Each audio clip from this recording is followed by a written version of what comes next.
Hello and welcome to another episode of The Aftermath. My name is Ian, and as always, I'm joined by Dylan. This will be the final testament of humanity. The main man.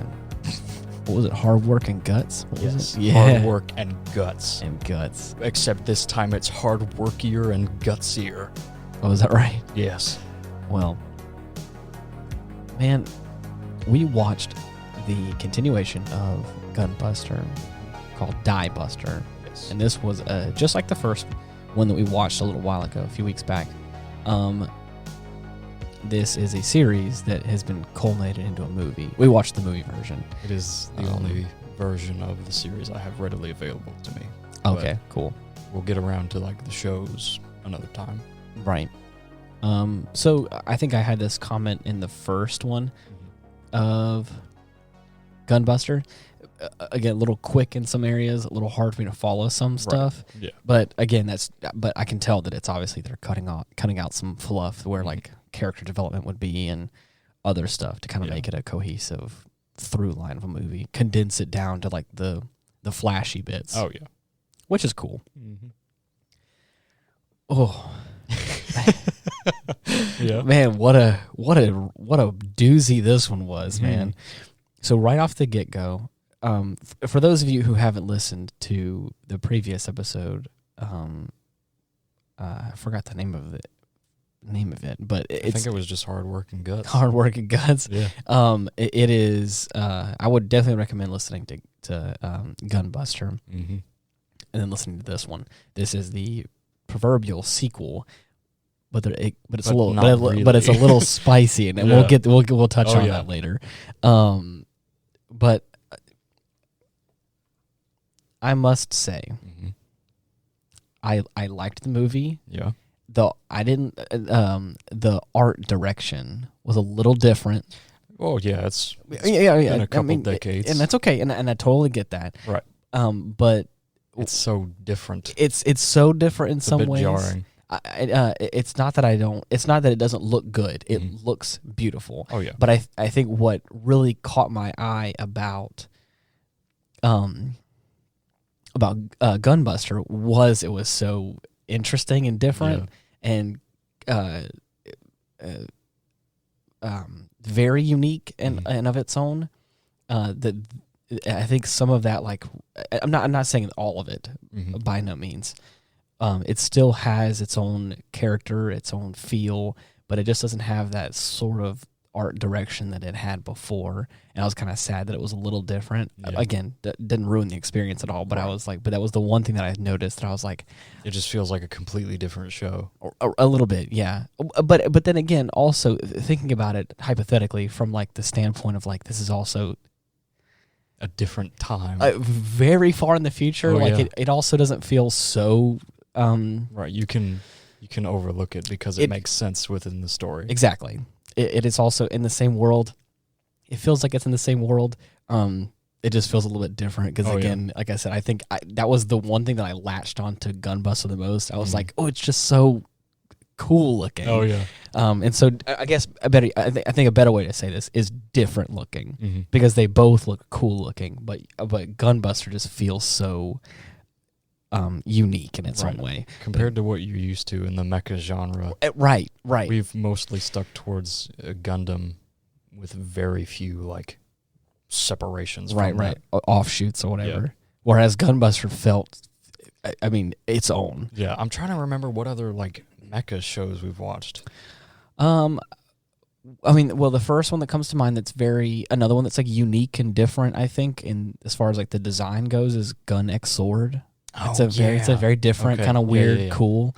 Evangelion too. Evangelion, yeah. Again, Evangelion is its own. Right, so that's two. Right. What else? I think you have shown me bits and pieces of a menagerie. To be sure, Mazinger of some stuff. Yeah, we did watch Mazinger Infinity. Right. You've seen a little bit of Get a Robo. Oh gosh, I can't remember the name. You're gonna get upset with me for it. I might. It depends on what it is. Hold on, it's on the tip of my tongue. I know what it is. Gurren Lagann. Okay, you mother. I'm sorry. I'm sorry. I told you. The king of hyperbole. Yes, I know. And you forget. Because I'm thinking of all these other shows, I'm so with you. the name escaped me for a hot minute. But I got it. I got it on my own. You did. Again, these are. We did watch the movies for Gurren Lagann. We did, yeah. That's fair. And very, each one are all different, but and all unique. But for some reason, there's just something about Gunbuster. Something about Gunbuster that just has a little flair to it, and I like it. It's beautiful. But anyway, again, with me gushing on that is by no means to say that Diebuster, the sequel, is bad looking. It's still worth a watch. It is. But what I'm saying is it's also still pretty in its own regard. It just is not quite unique and that special. It doesn't quite hit the same way. Right. But anyways, the story though starts off, and again, because we watched the movie, I was a little confused for a second. Yeah. Which again, it's fine. We all know me at this point, and right. And sometimes I get a little bit lost because it's also a language barrier, and sometimes I may not be able to grasp exactly what's happening, and because we're also moving at a very quick pace, sometimes I was bound to trip up eventually, and these movies that I have, like this Blu-ray box that I just found at a game where fun, unfortunately does not have any kind of dub, which is, I don't know, I don't mind because I'm used to that. Oh, right. But it would be nice. The thing is, I don't mind it either. I can understand. Because, I mean, you know my whole deal with stuff like this. If it's got a good dub, we're going to watch the dub. Right. It's because, But, and that's what I'm trying to say. Is I know that sometimes dubs can be really bad and really ruin the moment in a movie.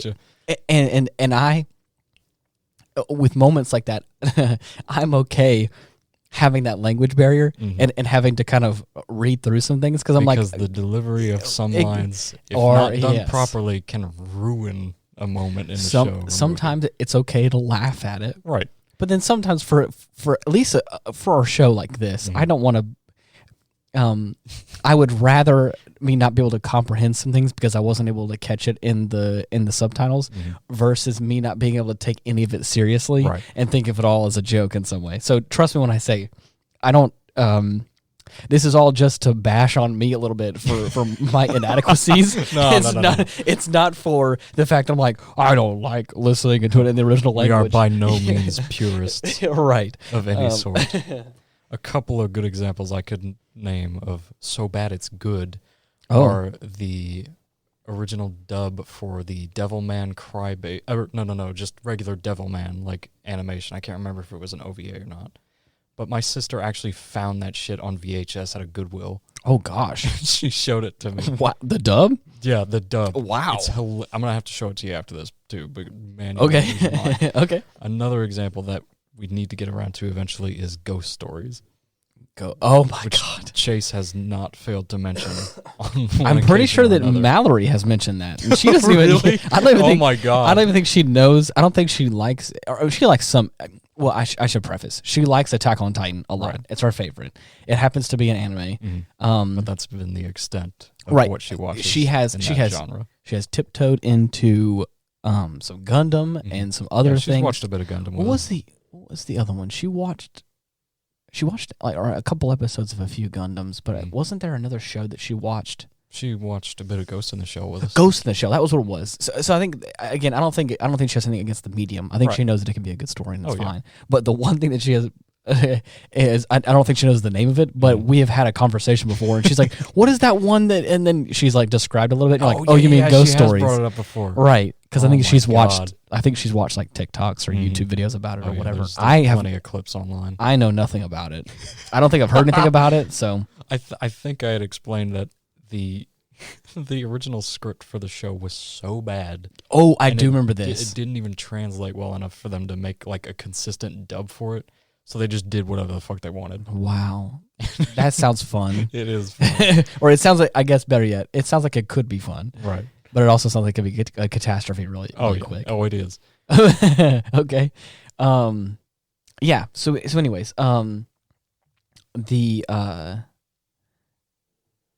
I was gonna say something about translations. What was your now on the spectrum? Because I've heard this and I think it's funny, but I also think it's good in some areas. Is what on the spectrum? How would you rate bad to so bad it's good kind of thing spectrum of G Gundam? Oh my god! Was that because there was a few lines that I thought was like delivered kind of well and kind of funny. That one's a weird one because there are good lines, right? There's bad ones, exactly. But the bad ones are usually funny. It's funny. Okay, if it's funny, that's when it's good. Okay, that's what I thought. But if it just makes you cringe, like it's like that's when it gets bad. Of course, right? But I mean, my god, dude, I can't watch G Gundam with subtitles. I have to watch it in the dub. Okay, I mean, Mark Gatha is the only voice for Domon Kashu as far as I'm concerned. I didn't even watch the whole show, but I watched bits and pieces with whenever you and Ethan. You were there for the finale. I was there for the finale. I remember we made an event. I remember I was eating chicken tenders and I was sitting at the table and watching parts of it, going, man, I really bore witness to the love Sekihaten Kyoken. I don't what he said. I definitely watched. I remember bits and pieces of that ending, and it just feels more and more like a fever dream the more I think about it. Yeah. I was like, did all that really happen? I'm like, the King of Hearts shows up with a steel chair. Yeah, knocks the shit out of the Devil Gundam. I think a woman is trapped inside of a robot. And then he has to free her by confessing his love. Right. Yeah, and it works. Yeah, so I am thinking of the right thing. Right. So it was. So we are sharing dreams. I see what it is. Oh yeah. Anyways, quick mind now. Had to give you a hand. Anyways, but this movie, sorry, better yet, it starts off, like I had said before, it starts off a little quick, and it starts off, not really pulling any punches. It's just it's going into it. Right. The main girl, right. She is sneaks out of the guy who adopted her for all intents and purposes. Right. Sneaks out of the house to run off and become a space pilot. Right. I'm like, cool, sounds fun. Don't quite know what that means in its entirety. Or at least all the aspirations to have. I mean, that's certainly not a bad if one. We're going off of anything that I understand from Gunbuster, it means that you could possibly be some sort of mech pilot in space. A warrior. Right. Again, up until this point, I thought that we had alleviated a lot of the aliens in the universe. Right. We're at the end of Gunbuster, the threat is dealt with. Like, humanity is safe. Right. Or so it seems. Right. And so, at this point... There's still an issue. Right. I'm sorry. I needed a moment like this to really talk through some things because now it's all making sense. Yeah, it's everything's starting to everything was floating around in there. You just had to piece it all together. Yeah, exactly. And that's what's happening now. Is I'm realizing again. We talked about this in great detail. We had some great existential conversations in the Gunbuster episode. If you want to get a part of that, go ahead, because we started talking about time dilation and space travel and stuff, which can be a really deep and really like scary conversation for a lot of people, or at least for us it was, because for me it starts to get into some spaces like I may not have any sort of like existential dread about life and death and the universe as a whole, but once we start, prospect of that it brings all that shit to the surface. Right. It hypothetically gets me into a place where I'm like, that makes me feel uncomfortable, and it gives me that sort of sense of dread of like still being alive and everyone home being dead, and it, and like you having no part of it. Anyways, we won't get into that. Like I said, it gets really deep and really crazy. We talked about it already. But because of this movie, the movie starts off, and you are to assume this is the events that happened directly after the first movie. Again, I would imagine that anybody watching this would kind of go into that thinking like, okay, this is the second movie. Most other sequels happen directly after the first, not like a few years. Right. So that's what I went into this as, and then that's good. Right. That's great. Well, and so that's what I'm saying. Ooh, so you go into this movie thinking that this is because you even, and I'm not saying this is a bad thing that you did, but you would ask me as like we were like setting the movie up and getting ready. It starts with a 5-minute intermission, right? And that's very unique and different. And I'm like, okay, I mean, hey, interesting. So, yeah, right, different. I'm not. Kind of weird. To have at the beginning. So you prefaced right off the get go. You were like, "Wow, we're waiting here for this time." What are your thoughts? What are you expecting? Yeah. I believe you. I think you, or at least this is. I was really just testing to see how well you remember the first one. From what I think what I heard you say was like, "What are you expecting to happen?" It was like kind of the vibe I was getting, and so I thought about it and I was like, To be honest, I don't know. with this kind of stuff, especially with some animes, and when it comes to really big ideas like this, a lot of times I want to go in with like not a lot of expectations because I know a lot of times like I can be blown out the water. Even if I have some expectations, but I know if I really don't have anything. More often than not, it's safer just to go in with a blank slate. Right, and I don't know anything, and I loved Gunbuster, and I was like, you know what, I'm here, I buckled in. I'm like, let's just go. Like I'm ready to go. But I thought about it for a second while you said that, and I was like, I mean, if we're going right into this straight ahead, I'm imagining that our two girls from Gunbuster that have head home are probably home. They're probably dealing with the world in the future. Right. If we don't see them, they'll at least be mentioned in some way. Right, or because I'm pretty sure they're going to be some sort of heroes. Because at the end of the first movie, they had a big, they lit up Earth to say, welcome home or welcome back or something. Yeah. In these, in all the lights of, the countries or whatever. Oh, yeah. And it was really beautiful, really heartfelt, and they've been waiting for us. Because of time dilation, they had traveled across the universe. And 12,000 years had passed back on Earth. Which is crazy. So that was my thought going into this. I'm like, I'm just going to pick it up right where we left off. So something's going to be happening in that regard. We start off this movie hot and heavy right at the get-go. We have this girl. She's trying to be a space pilot. And you're like, okay, so this movie feels like we're getting a new protagonist.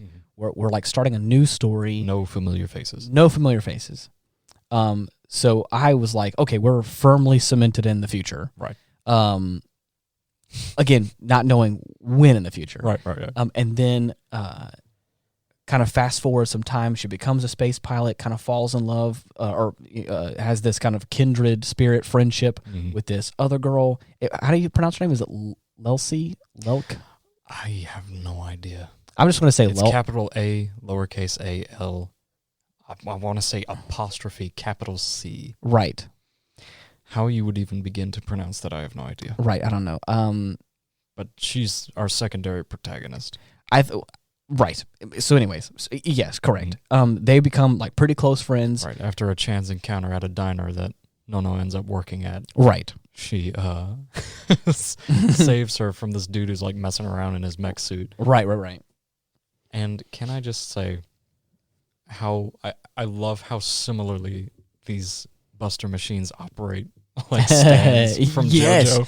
Yes. Because she takes this little sticker off of her forehead and the motherfucker just materializes out of the floor and decks the dude's mech. At first, I didn't understand what was happening. Right. And I'm like, okay, we're getting a complete departure from what I'm expecting. Exactly. From how these machines work. For me, it was a little too hard for me to grasp. Again, this is where we start talking about suspension of disbelief. Right. In this universe, that felt a little far for me. Right. Future technology being indistinguishable from magic. Yes. Is what it feels like. This man materialized out of her shadow. Right. And then just decks this guy. And I'm like, now, okay, we're in the bizarre adventure. Stop right now. everyone to slow down. Right. This bizarre adventure has just started. Right. So anyways, a little weird, but apparently there are these young people categorized as topless. Right, which for those of you at home that need to know this, they can equate it to something we may all know. These are these new type kids on the block or whatever, and they're able to pilot the Buster machines. Which are these, of course, are the top of the line robots of this. I think 1 and 2 that combined to form Gunbuster in the original. Right, but exactly. have now evolved into these completely alien machines. Right. That feel alive. They do. In many moments, they have a lot of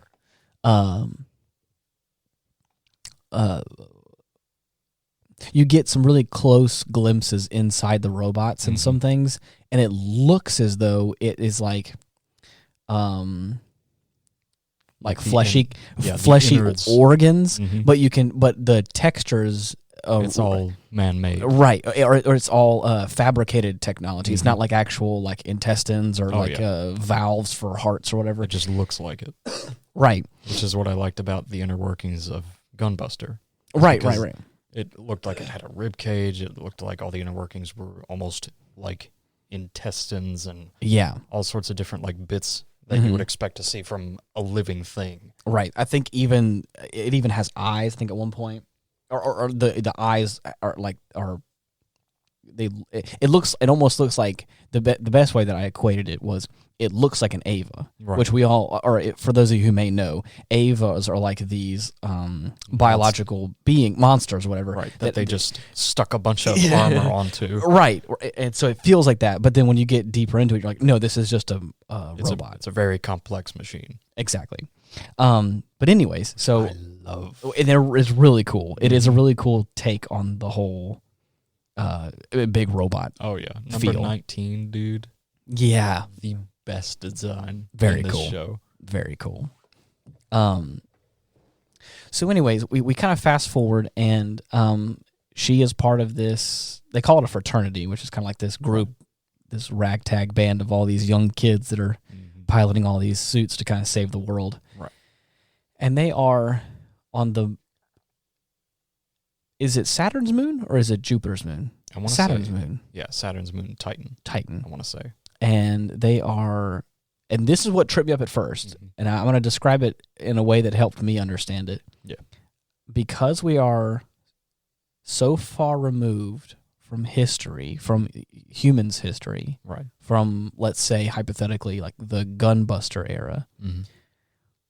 The age of myths, they call it. Right. Which, I mean, if that's any indication as to how much time has passed. Yeah, give or take 10,000 years, that is 100% what it would feel like. Because you got to imagine, after a certain amount of time, the amount of stock being taken into these stories is just slowly fading. How long ago is 10,000 years ago from current time? Would that be like past Egyptian time? I'm sure it would be, yeah.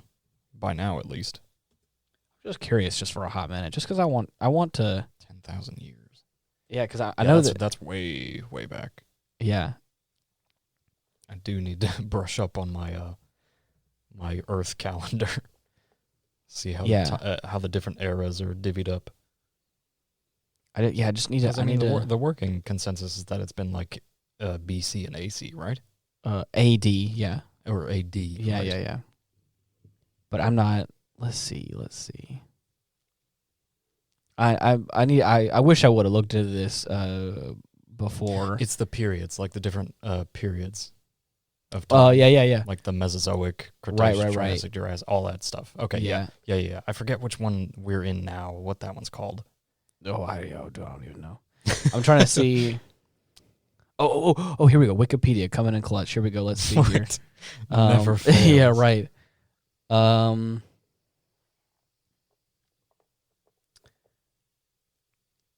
About 10,000 years ago, it says the post-glacial sea level rises, submerging land masses.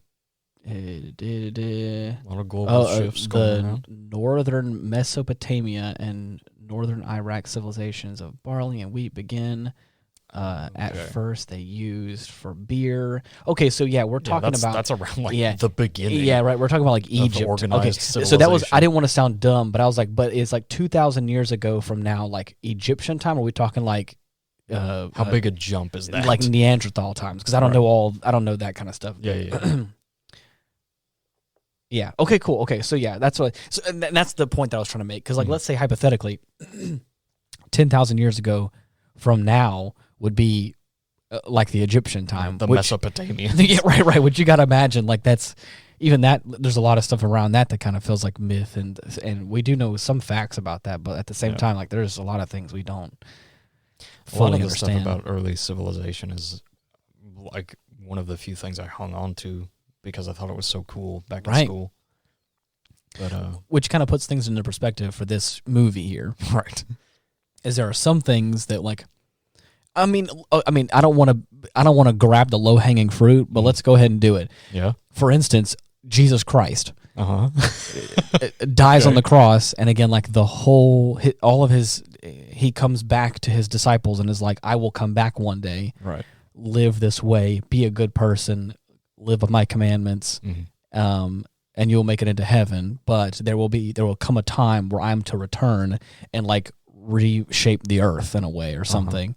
And here we are 2,000 years later still talking about it. Yeah. Or people are, so it's that kind of thing where it's like, even that. So you got to imagine like that was only 2,000 years, but like what if hypothetically, so I'm as an example. Of coincides. like of a legendary event or legendary person that can kind of like be talked about in the future. Right. A very similar thing happens here. These two high school girls have reached King Arthur status of legend. Of legend. Far off in galaxies unknown. Right. They continue to fight for humanity's survival. Exactly. Man, that's so cool. It's insane. So we end up. So I was saying all this kind of stuff because at this point in time, they have forgotten a lot about the history and all the nitty. Some things they just don't know about. Right. Other things they've misconstrued. Right. Lost to time and things are happening.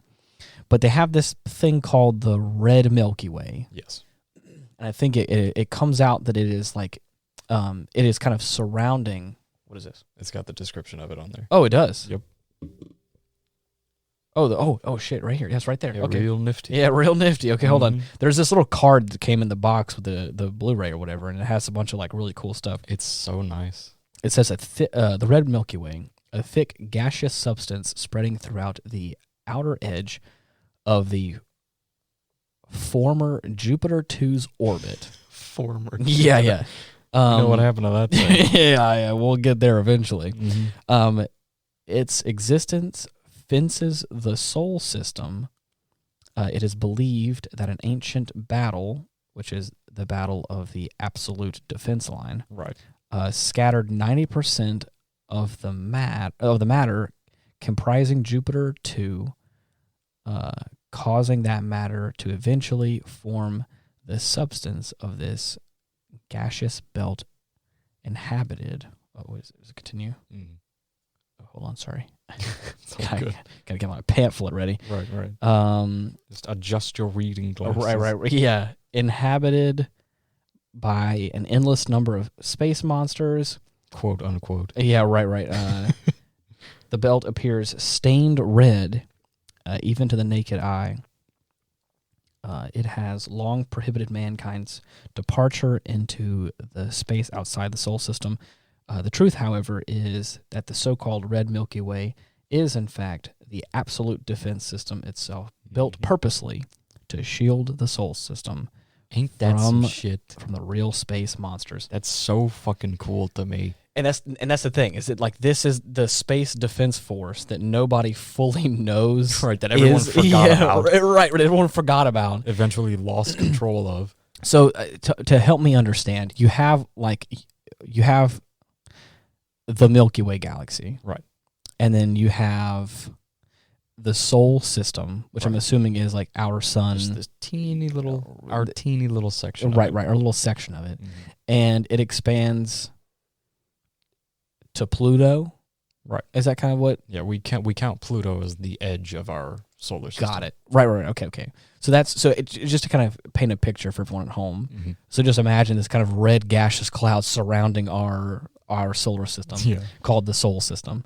And so needless to say, that is the defense line. So that way no aliens or none of these space monsters can get inside our galaxy. But again, we can't get out. All that information was lost to time. Right. And nobody knows. And nobody knows. So we're all chilling on Titan, the moon of Saturn. Right. And there's a handful of characters that seem to believe that there is something buried underneath Titan. Mm-hmm. And they think it is a buster machine. Right. An ancient one. An ancient one from long ago. Because it's giving off the same, that same, gravity well energy kind of thing. And it's surrounded by the thousands of corpses of what we know to be the Buster Legion, but what they see as a bunch of space monsters. Oh. So they think that because this thing has been surrounded and buried under this mound of monsters, they think, oh, well, this thing must have kicked ass. We better unearth it. Right. Needless to say. Not a good idea. No. They start doing as the dwarves do and dig a little too greedily, too deep. Yeah. And they awaken, unearth a space Balrog. I mean, in true fashion, this thing just stands straight up. And man, may I say, the sound effects for these aliens, the way this thing sounds. It is a mixture of, like a possessed woman screaming. But pitched down a little bit. But it also almost like a horn. It also has this kind of rubbing of plastic sound or whatever, or this kind of this rubbing of textures. If you kind of catch my drift, it's hard to mimic, and I don't want to sit here and do it on the podcast because it's going to sound weird when I try and right. So needless to say, please, screech. People need to know. The aliens. Look it up because it's interesting and unique, and it feels like that layered monster sound, kind of like the same way that they work movie magic on Godzilla to layer a bunch of sounds to make, like you were telling me how it's they just like a cello a glove across a cello. Right, to make that kind of cool eerie sound. Yeah. It feels like that. It feels like this kind of layered sound of a screaming and textural sounds. Anyways, it's cool. It's a big ass monster. It's a big ass monster, and it starts fucking everything up. Tearing shit up. It blows several holes through Titan in right. order to attack the now surrounding Buster fleet. Right. That they pick this thing up waking up on Titan. Right. And the entire fleet starts mobilizing. Mm-hmm. Oh yeah. They begin their efforts to destroy it. Many of the friends die in just the calamity that is. Oh yeah, that follows it. These top tier warriors that we're supposed to believe are invincible, right, are now being swatted down. Right by this stabbed, monster. Exploded. It's crazy. Yeah. And for the first time in this movie, and kind of for the series a little bit, it feels dire.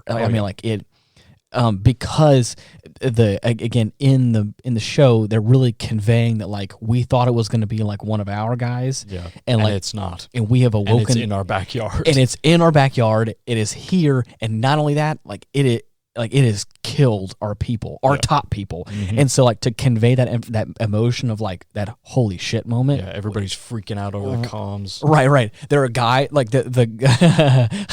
I forgot his name. There's a guy, and he's kind of getting older, and that's kind of a caveat for these topless. Once you get old enough, you lose your abilities. Exactly. And this guy's standing here. He's on the cusp of possibly losing his power, and he's standing here. And he's like, "We're all gonna die," and it's it's this holy shit moment. Yeah, buddy, you are. Yeah, you're. I believe you. Yeah, you better run. So, anyways, they've while Nono has been on the fraternity space station. Yes, yeah. Learning or trying to learn about how to be a pilot. They've really just disregarded her entirely. She's kind of a klutz, and that's all they think she is. She also has found out that she's an android. Oh yeah, which is kind of quirky because I don't think there's any really androids in this world. Or there are a couple more show up later, towards the end of the series. But okay, it wasn't really focused on. Right. Yeah, it's just an afterthought. Right. But that comes into play after they send her to Pluto to recover an old Buster machine so that she can actually learn how to pilot it and help out, quote unquote. Turns out that was just a distraction to lure the other half of the defense fleet to their position. Oh, yeah. Because that's like at the edge of the system. So, of course, they're going to react and be like, what the fuck are you doing here? Go back home. Right, of course. It ends up having the opposite effect. And Nono realizes that she is the Buster machine number 7. Oh, yeah. That was built to control this defense fleet. And this is this, like, aha moment. Mm-hmm.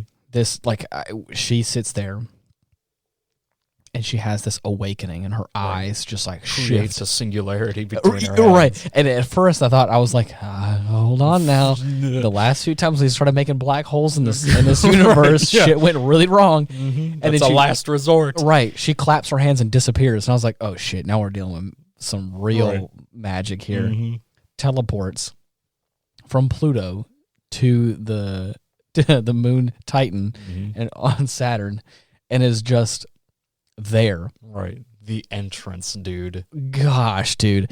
The cross-armed pose. Yes. It is sheer calamity. Mm-hmm. There is fire.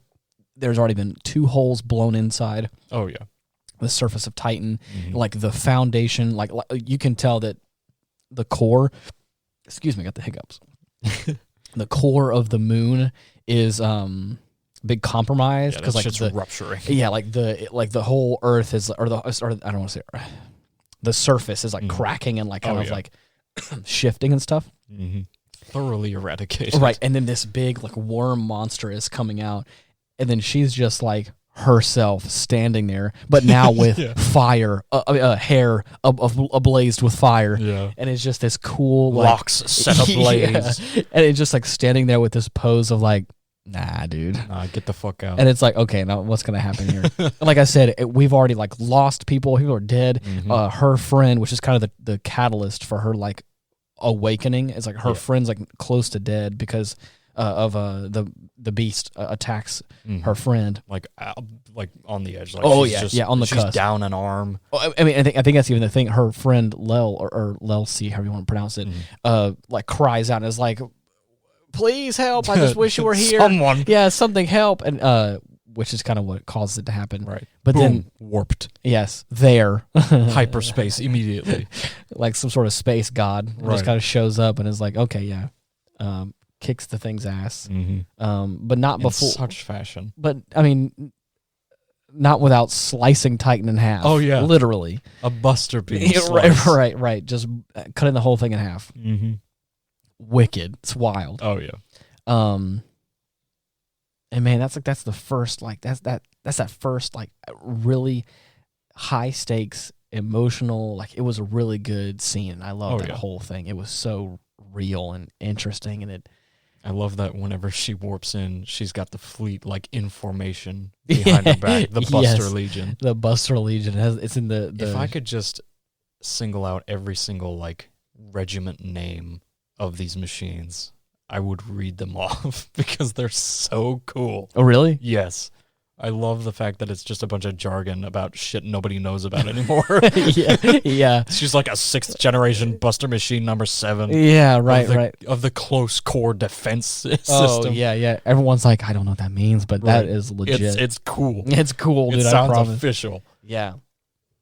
But yeah, as the movie progresses on some more, I mean, some more shit happens. Everybody is clamoring to Nono. Oh, of course. I mean, at this to point, save humanity. Because again, 30 seconds ago, or however long, the new hotness. Right. Well, because everyone was like, she's just the android girl who's gonna try and be a topless, but she can't really be because whatever. Mm-hmm. So they're just kind of like leading her on, kind of crushing her parade, even though she's like, I just want to save the world. Mm-hmm. Gonna stick it out with hard work and guts. Right. And it's like, hey, I'm here for it. You got the spirit. Yeah. But then out of nowhere, whenever they try to obviously send her off on like a suicide mission of some kind, right? She we suspect that to be the end of her. Right. She teleports back as the savior of humanity, the god queen of space. Yeah, the queen of the soul system. Right. Yeah, exactly. It's crazy. Mm-hmm. Yeah. So again, she kind of maintains like her normal form for a while, and some more stuff happens. But then it kind of leads up to this ending of the series, where once they get to the edge of the defense system, right. Nono leads them out there, and we find out what they've been holding back all this time. Right. Which is another gravity well fluctuation. Oh, gosh. AKA legit space monster. Yeah. And so was it correct that that black hole was caused by the Excellion? Was that the one? So I believe so, yes. That was the after effect of that first go around. Mm-hmm. So again, just a little retrospective as well. In the first movie, their ship is called the Excellion, and they deliberately blow it up to like cause a black hole to destroy. Right. That's the final act of like the second bout with these space monsters. Right. But that's not the gravity bomb. No, right, that is not Buster Machine number 3. Buster Machine number 3 is the gravity bomb, which is this world-ending cataclysmic event. Yeah, they took the core of Jupiter and compressed it down and are now using it as a linchpin for this gigantic bomb. I forgot about that, yeah. To hopefully wipe out these invaders once and for all. Crazy. Just totally crazy. Makes a dent, for sure. Yeah. But, we still ended up on our last legs in our home system. So. Right. Well, and so at this time, I'm even curious as to, as of that time, has the gravity bomb gone off yet? Yes.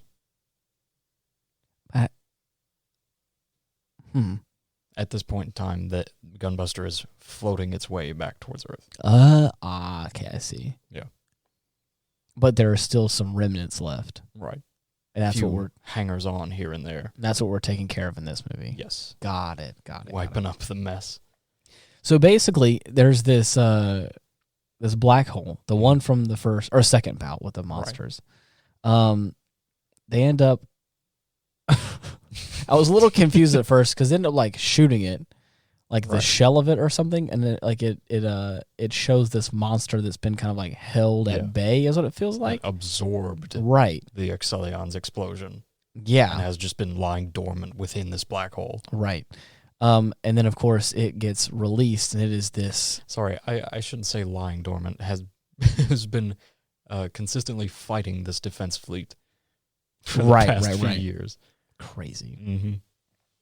But then once it gets free, it feels like this Gurren Lagann like next step moment of like you thought that like the core eating Titan worm was bad. Nah, dude. Now we have a motherfucking big ass. We have a huge ass ship that is powered by a black hole up its ass. And you're like, dude, okay, cool, great. Yeah. Oh, if that wasn't bad enough. Right. As my old friend Qui-Gon Jinn used to say, there's always a bigger fish. And I just feel like right, exactly. It just feels like there's always a bigger space bug, and that definitely felt like, oh, God, here we go. Right. And then now, after Nono like gives it her best go, trying to fight this thing, her topless buddy stuck on the flagship is about to escape, but doesn't quite make it because the escape pod that she was going to get in is destroyed. Right. Aggressively. Right. Scary. Mm-hmm. So Nono shows up, removes this like limiter headgear that they put on her for whatever reason. Right. And she's able to use number 19 to throw the remaining core of Jupiter 2 at this monster. Just a little excess Jupiter. Right, yeah. Nobody's using it. Yeah, right. So, she hucks it at the thing and it hits it like square in the face. Right. Doesn't do anything. Makes a bunch of screeching noise, though. You can tell it kind of hurts at the very least, but not quite enough to wipe it out. Right. So after this, Nono's like, oh, fuck, I gotta get ready for this shit. Oh, yeah. So we can't just get rid of this one. Right. So she runs off, abandons everybody, and begins construction of the ultimate humanoid weapon. Now, of course, everybody's a little miffed at this, like, what the fuck? You're supposed to protect us. Right. Where'd you go? Yeah. And so we just start making our own plan. I don't, what is the term? I don't worry myself with the dealings of lesser folk than I. Right. I am the god queen of this universe, and I will do what I need to. Back to your hole. Back to your hole while I safe. get ready. Yeah. You just lie in wait. I will come with weapons, and then we'll fight. Yeah. Anyway, sorry. I had to say it. Right. Man. The reveal that their idea is to just hook the Earth. I was like, okay, so wait a minute. You throw Jupiter 2 at it. Doesn't do anything. What makes you think a smaller that throwing Earth, our home planet, our cradle world, yes, is going to do anything? Now, to be fair, they hook it up to this machine, this new Buster machine, their like final weapon, to increase its velocity, add a bit of spin to it. Right, I think it was like sublight. Yeah. So maybe their idea was, well, if we throw it like harder, maybe if we get it sublight, it'll be like a planet bullet. Yeah, that might do something, right? But speed is the key factor here. We just didn't throw it hard enough. Right. Second pitch is usually the best. I'm not saying you didn't do a good enough job at hucking Jupiter 2 at it. Just saying your arm needs a little more work. Yeah. Maybe if we just limber up a bit. Maybe if we were to propel it. Yeah. Add a couple boosters. Right. Strap a big engine to the Earth. That's basically what they did. Right. So, once that plan is put into motion, this thing has like entered the system again. It's warped out and is now back and bigger. Oh, yeah. So, of course, they're still going to go through with it. I mean, it's the last-ditch effort. Yeah. But before it can hit the damn thing, warps out and I mean, just casually crawls out of a sublight traveling warp hole. Right. Just like, just gonna go ahead and get out of here real quick. Yeah.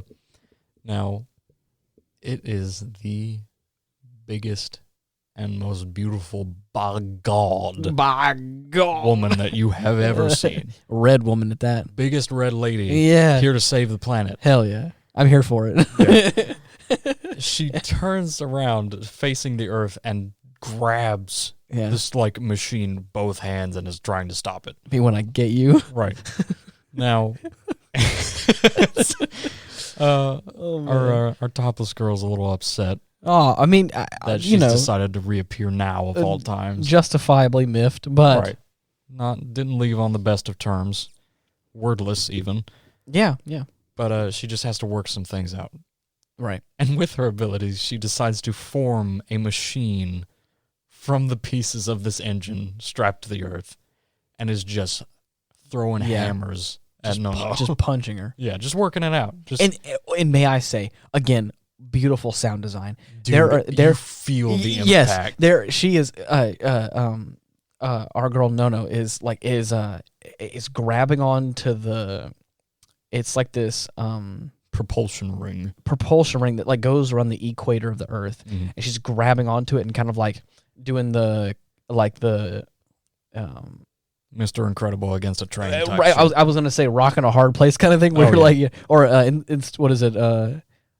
Unstoppable Force meets immovable objects. Right. Yeah. It's that kind of thing where she's like locking in, and then of course it is like coming at her, but she's holding onto the ring. Yeah. And I mean, not a lot of words are spoken, like, what are you doing here kind of thing. And then just like decks her across her face. And it has this like this like clattering of metal, these thunderous roars of like these sounds of like connecting metal in some way. And it's like, dude, shit, it's awesome. Good. But then, like any other young person with pent up aggression, it's letting her have it. Like, can't believe you abandoned me. Right? Why are you coming at this time? And I thought that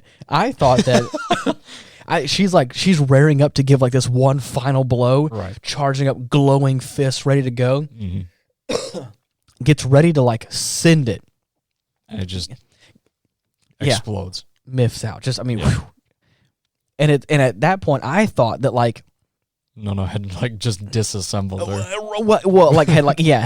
stopped her with her mind is what it felt like. Yeah, because it was just like she wasn't moving. She was like locking in it. Like, I'm gonna keep the Earth standing here. Like, that's not what we're gonna do here. Right. not even worrying about the fact she's getting like Right. smashed. I'll deal across. with you later. Yeah, right. And then you told me she was like, no, she actually lost her powers at that point. I was like, oh, that makes more sense. Turned right off. But what a way to win a fight though. Like just hypothetically, Right, yeah. someone's just like, how would it feel if someone's just like beating the shit out of you while you're holding a door shut or something, and you just turn around and just break their fist in midair? It's just like the hand wave from Dr. Manhattan. Yeah, right. You just atomized. This person just standing here, just like, just passes out, like, oh, and you're like, I'm done with you now. Yeah. You had your fun. Let me get to the real work. You've please. had your fun. Now sit down. There's a big ass Lovecraftian being from space that wants us all dead. Yeah. Don't forget the black hole of its ass. Right, of course. But How anyways, could we forget? How could we forget? But anyways, The Collider is back. The killer colliders, dude. I was really hoping that they would make a comeback. Oh, of course. It's like the weapon. I know. Does a few twirls. I mean, just fully sends like Starts off with an Inazuma kick. Right. I mean, just right. Like, Pierces the thing's head. Full heel into the head. Mm-hmm. And then, of course, as I had hoped, the like shins opened up and all like as he was saying, the colliders. Right. The prongs extend out, and then just do like what it does best and just shock the shit out of it. Shit ton of gigawatts into that bitch. Gigawatts, yeah. Yeah, and I mean, what a fight, man! Mm-hmm. It's really cool. She throws everything she has at this thing. She gets thrown into the moon. Oh yeah, and like just lands on it real quick, and it's like, a sizable crater. Yeah, I'm surprised the moon's still in orbit at that point. Right. I was like, there's no way. Mm-mm. But yeah, it was. it's a lot of fun. Yeah. Yeah. So once the first volley has been loosed, right from Nono, she's backed up against the earth and is just taking shot after shot from this thing because it's still coming. That didn't even like it put a scratch in there for sure, but it did not stop it. Yeah, no. So it's now going. Right. She's losing limb after limb. Pieces of her face are getting blown off. Right. But the earth is fine. Like she's taking every shot. Yeah. While this is happening, our other girl, the topless, is having a come to terms moment with herself about what she can do in this situation, and realizes that she doesn't need her powers to fight because there's a separate cockpit in number 19 that can be accessed once he removes like this claw that has been lodged in his head from a battle long ago. Oh yeah. Yeah, so he takes that out and lets her pilot him like from the main operating seat. Right. And then she gets the OG outfit. Oh yeah. It's cool. The system like awakens, he's able to fight normally. And man, what a cool time. The combo, dude. Oh yeah. Once they start that double Inazuma kick. Yeah. Holy shit. Felt very drill-like, if you catch my drift. Right. It looks like a fucking whirlwind, like a tornado just against coming this at thing. you. It's great. Mm-hmm. What defense could you possibly have? Right. My favorite bit is when, like, once they actually get through this thing's defenses and actually hit the damn thing, it is eradicated almost immediately.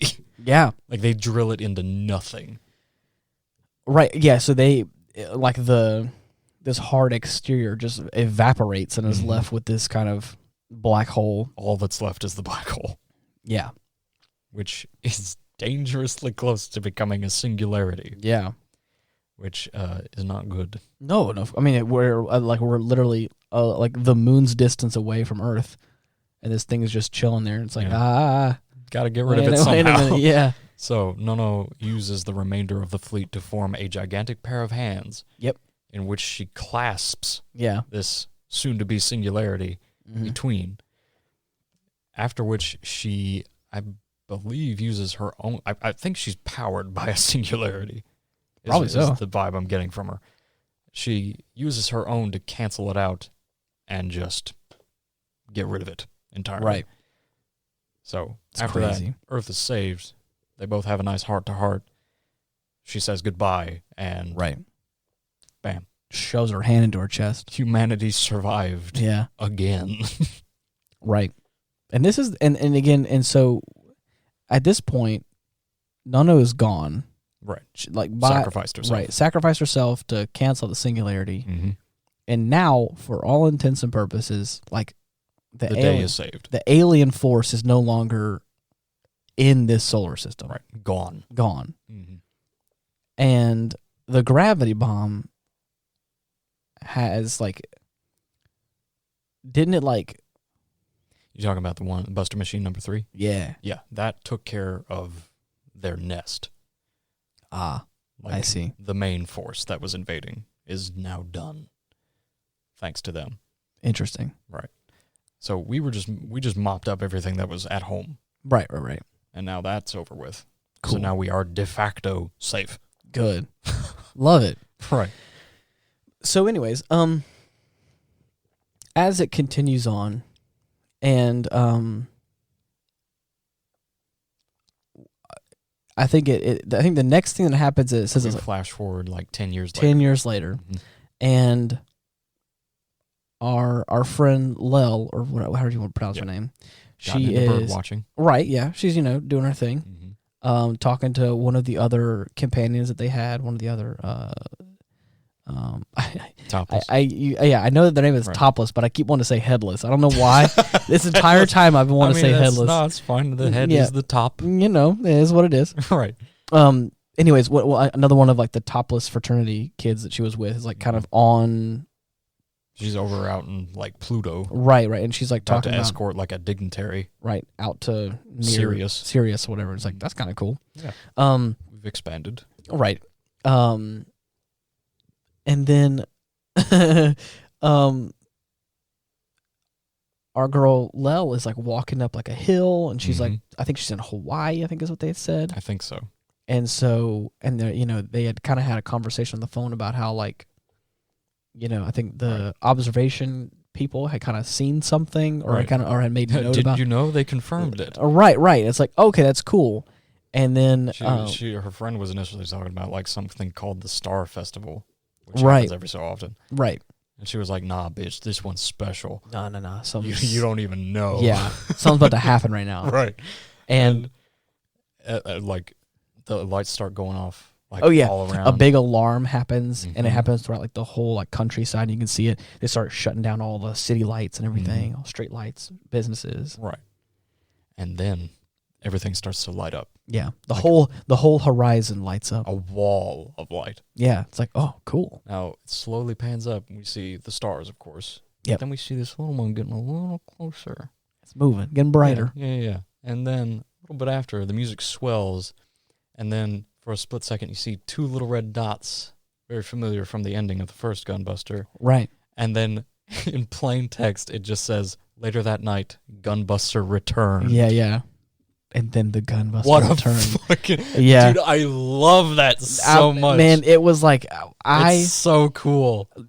I may not be one. I may not be one for super happy endings, mm-hmm. all that other crazy stuff, whatever. Right. What a cool ending. Yes. I was man, that it brings it all full circle. Mm-hmm. I was this super cool. Yeah. I was I may have had my discrepancies about the art style or some things happening, or I may not be able to have followed along with some of the story beats because again it was a condensed movie, mm-hmm. and again I may not have really picked up on what was happening. Right. But boy, oh boy, when we got right to the ending there, I was and again, Gunbuster has returned. Yep. After put everything in perspective, and everything is saved. The at home, we've been fighting for a handful of years because of it. Yeah. Far off in space, and it's wow, the war is won. Yeah, nobody can fucking beat us, and it's so crazy to put yourself in that scenario. Mm-hmm. For me, it is at least to think about yourself. We talked about this at the end of the Gunbuster episode. Right, is to be a person over 10,000 years old, mm-hmm. or 12,000 years old, whatever you want to consider it. Right. Your name steeped in legend. Right. You may get home, but you don't know when. Right. And how it may happen. You don't even know if the rest of your species is going to be there. Right. Earth may have been gone. Earth may have gotten hurtled into a giant space monster.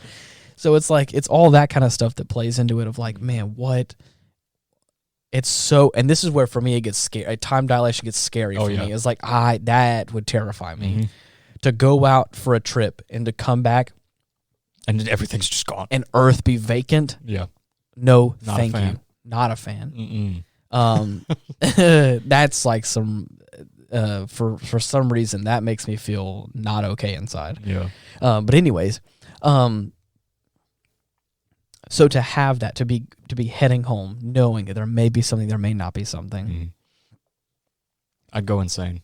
And then to show up and see in the lights of your planet that looks welcome back, that looks dark and dormant, to see welcome back. Relief would not even begin to describe the feeling. I want you to know the amount of crying that I'd probably do would be immense. Oh yeah, of course.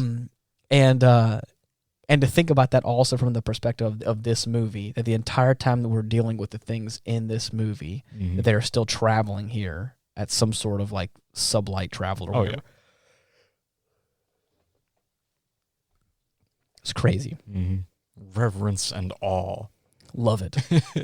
And so and just to think about that from the opposite perspective of like, you have fought your hardest for the handful of years and killed these monsters that were on your doorstep, and then to have the people that have squashed the source. That went out there for you. Yeah. To ensure your survival. It's hard to put that feeling into words. Yeah. You're right. Yeah, I think you said it right a little while ago. It's like the reverence and the awe and wonder of like that. A distant ancestor. I wouldn't even know how to communicate with a person like that. Right. I'd be like, how? What? Like, because again, that's like a fucking Spartan from right. Like coming back home, it's like, hey, I killed that big ass bear for you. It's like, who are you? That's like King Tut just like rolling up right now, just like being here. Leonidas. yeah, right. Just like sitting here and being like, okay, yeah, this is. I left so that way you could live here and be alive and make this happen. Right. And it's like, wow, dude, that's got to be nuts to think about. Yeah. Yeah. That's crazy. It's awesome. It's awesome. It really, it makes my mind wander into like some crazy places. But yeah. Good stuff. Good stuff. Did they ever say in Gunbuster how long it took them to travel from the far reaches of the galaxy to home? Whenever they set off the gravity bomb and they were propelled forward, did they say how long it has been? They do not. There may have been a moment, because on their way back, like as they're floating towards the Earth, they see there's this time like calendar in the Gunbuster's cockpit that has been keeping track. And from that, Nordico is able to deduce that 12,000 years have passed on Earth. Yikes. Since they've been gone. Oh, but I don't know if they ever named like a specific time it took for them to get back. I know this doesn't really matter in the grand scheme of things, because I mean, I don't think we'll ever get an answer to it, and it's just one of those things that like no one thought to ask. Yeah. But I just wonder how long they were in the cockpits of those things for. Yeah. Did they have did they have rations? Did they like like that kind of thing? Right. They looked okay. Yeah. They didn't look like anorexic or anything, malnourished. Right. So it got me curious as to like how fast were they traveling? Right. And it couldn't have been very long. Right. Maybe. That's crazy to think about. Maybe. Right. Because Gunbuster is banged up pretty good. Oh yeah. It's a husk. That's crazy. Yeah. But man, it really toughed it out for the journey home. Oh, yeah. Well, anyways, what a fun movie. What a fun series of movies. I really enjoyed this. I thought it was really fun. Yeah. I'm glad we got to scratch these off the list. Right. I like both of them uniquely for what they are, but like I do have a special place in my heart for a Gunbuster. Oh, of course. Always. I think that was the one that you showed me the most of, that I think I had seen more of. It was one of the first I showed you. I believe so. But anyways, what a fun time. Yeah. If you have the chance or the opportunity to watch these, I definitely would recommend it. It's a little trippy, a little crazy, and if you don't like the idea of time dilation, it scares you as much as it does me. Right. Make sure to buckle up. Come to grips with that. Yeah, you're probably fine. I'm sure you'll be okay. Yeah. But anyways, if you're looking to get in touch with us or to find out all the places where we are, you can go to Linktree/Ian Wolf and find all of our links and find all the places that you can listen to us. Or you can just type in the Aftermath on any of your favorite podcasting platforms, and you could be able to find us that way. Mm-hmm. Or you could send a one of those bank tubes. You can send it into space via sublight propulsion, and whenever it finally reaches the far reaches of the galaxy, it will be sent back to you with the podcast in it. Although you will be gone by then. Hypothetically. Several of your own lifetimes will have passed. Right. But you'll get it. Guaranteed. Regardless, we'll be with you in spirit. Right. I heard that you can also ask a dog really nicely, and he'll give you the podcast. You gotta be real sweet, though. Right. Like a cherry on top type shit. Yeah. You gotta be careful, because if you're not, he'll take it away. Oh, yeah. you will lose your ability to hear. You will lose the ability to hear. Oh, no, not that. But anyways, until next time, thank you so much for listening. See ya. Bye-bye.